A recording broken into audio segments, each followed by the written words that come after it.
Hey folks, Nintendo here. Today we're taking a look at 10 things to never do in DayZ. Every one of these mistakes I've made before, and I'm letting you know so you don't have to make the same mistakes that I did. Be careful removing ruined clothes until you have a new replacement. You can't put ruined clothes back on. One example that gets me sometimes is when it's raining out and your shirt is ruined. You go into a house and take your shirt off to wring it out.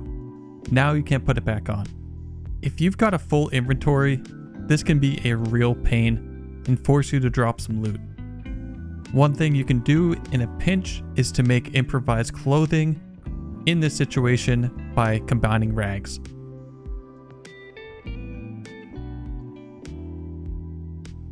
Improvised clothing does have some inventory space, although it is not a lot. Here's another one that gets me in the heat of the moment. Don't try to put ruined weapons back in your inventory. It won't go back in your shoulder slot or into your inventory. The only thing you can do is to drop it. This one's really frustrating. Let's say you're in a fight and an enemy shoots your weapon and it goes ruined. You won't be able to simply weapon swap because you can't put the ruined weapon back in your inventory and it can lead to your demise. Try to be aware of your weapon's health. If it's not working, drop it on the ground and then take out your backup weapon.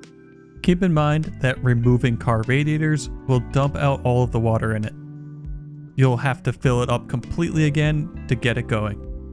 I've certainly been in a situation in the past where I fully fill up my water, then I had a buddy looking at my radiator, pick it up accidentally, and then realize they just dumped all the water out.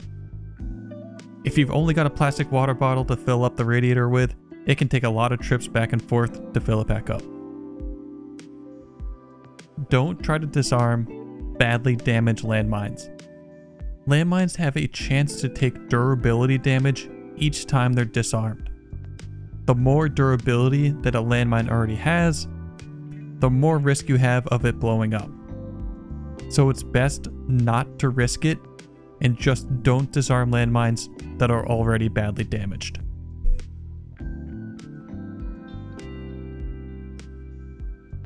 Don't forget to double tap.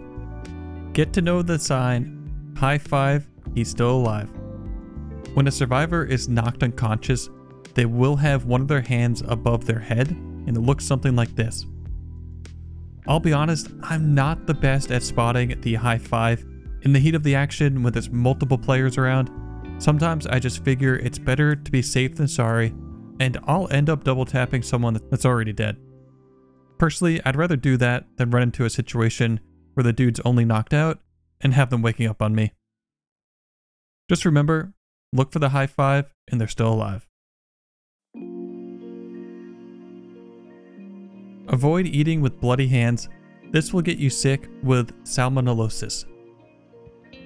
You can simply wash your hands with water at a pump, any body of water, or even a vessel that will hold water, such as a canteen. The best way to avoid this situation altogether is to wear gloves or simply craft improvised hand wraps to use as gloves.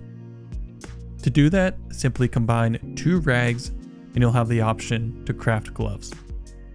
If you already do have bloody hands and you don't have a way to wash them, you can put on gloves over your bloody hands and that will protect you while you have the gloves on. Just a side note, if you do get salmonellosis, you'll need to eat and drink tiny amounts at a time and then search for charcoal to cure your illness. You could also add multivitamins with your charcoal to boost your immunity. If you're in a situation where you don't have the firepower to take down a bear, instead, do not attack them at all. Lay prone and the bear will knock you out instead of outright killing you. Keep in mind, they will do some health damage to you while knocking you out. So if you already are in the red or yellow on health, you may die from the bear attack. If you are white health though, go ahead and let the bear knock you out. You'll wake up injured and possibly with a couple cuts, but you'll be alive. After you wake up, make sure to patch up, and then listen for the bear and try to sneak away in the opposite direction from the bear. It will attack you again if you run into it. Do not go close to players that are sick with a cold. Their cough has a chance to spread to you and get you sick as well. The same can be said if you're the one with the cold.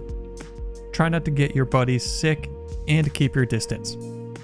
One situation where I seem to get cold spread often is when you both find a water pump and then you rush to it and start drinking at the same time and don't even realize that you're right next to each other. It's easy to forget one of you is sick and then you forget to keep your distance. So if one of you is sick, take turns at the pump. Make sure not to stand close to each other so that way you don't get the whole group sick. You can also wear a face covering and it will help to some degree, but it's not going to completely protect you 100%. Don't bandage with a dirty rag. Even a nice looking pristine rag could get you sick unless it has the disinfected status. This status is the only way to be absolutely certain that your rag is clean. Use alcohol tincture, iodine tincture, or disinfectant spray to clean your rags. You can also use these items to clean a wound if you do get an infection. Place the item in your hand, and if you do have an infection, it will clean your wound. When carrying a weapon in your inventory and placing that weapon in your hand, avoid picking up items that might stop you from putting the item back into your inventory. Let me explain. One situation this happens often, let's say you've got 2 weapons on your shoulders and then one stuffed into your backpack. Although DayZ typically saves that inventory space, there can be cases where something happens and that space gets occupied. One example is, say you drop one of the weapons on the ground and pick it back up, then DayZ is not going to really save that space in your inventory. So when you start looting items and you have a situation where the space for your third weapon in your bag gets filled up, you won't be able to put that weapon back in your bags, and it can be disorienting. It could even get you killed. In the moment, you might be wondering, why can't I put this gun away? Why can't I take the long gun off of my back out? Just keep an eye out for this. Alright, leave a comment with a simple hello if you made it to the end. Follow me on Twitch to catch me live.